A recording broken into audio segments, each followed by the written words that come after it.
Nous avons pris part ce matin à la cérémonie d'ouverture des travaux préparatoires des États généraux du transport en tant que société de transport moderne.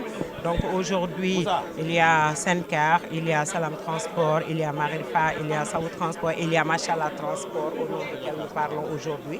Et nous nous réjouissons de cette rencontre parce que c'est le début d'une nouvelle ère dans le secteur des transports. Parce que vous savez qu'il y a dans le secteur des transports des compagnies de transport modernes qui ont choisi d'investir dans des bus modernes, de s'organiser en société de transport, de recruter leur personnel, d'être en règle avec les lois et institutions de ce pays et d'investir également, de faire de très lourds investissements.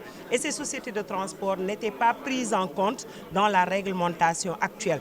Et c'est heureux de voir que le gouvernement a compris qu'il faut accompagner les Sénégalais qui ont décidé de s'investir dans le secteur des transports, de les assurer et de les rassurer et surtout de les motiver à investir davantage, à se professionnaliser davantage parce que le secteur des transports a besoin aujourd'hui d'être professionnalisé. Le secteur des transports a besoin d'une nouvelle offre qui va allier confort, sécurité, surtout pour lutter contre les accidents sur nos routes. Vous savez que la majorité des accidents se passent en zone interurbaine et aujourd'hui l'offre de transport en zone interurbaine est très faible et assez vieille.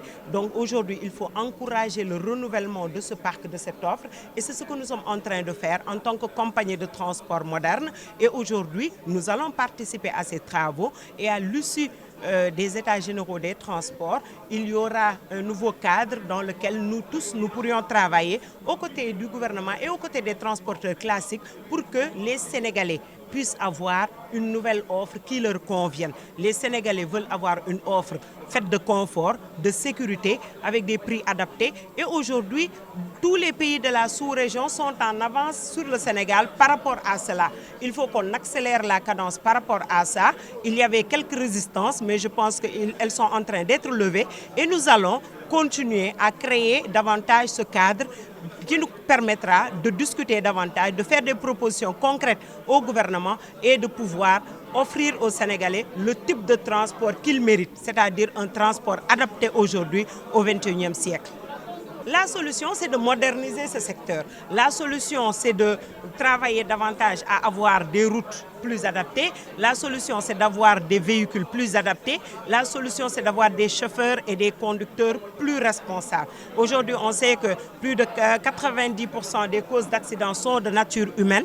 Il faut travailler sur des ressources humaines de qualité, recruter des chauffeurs qui n'auront plus la pression de la dépense quotidienne, mais qui sont salariés à la fin du mois, des chauffeurs qui sont responsables, professionnels, qui respectent la limitation de vitesse, qui respectent les temps de repos comme nous on le fait dans nos sociétés de transport modernes, des chauffeurs qui se reposent et des chauffeurs qui travaillent de manière alternative. Et aujourd'hui, il faut avoir des convoyeurs, des deuxièmes chauffeurs qui sont aussi responsables que le premier pour pouvoir se relayer sur les longues distances. Mais aussi, il faut avoir des véhicules de qualité. Il faut investir. Le matériel roulant est très cher, mais il faut investir, oser investir dans du matériel cher pour assurer la sécurité des Sénégalais qui méritent cela.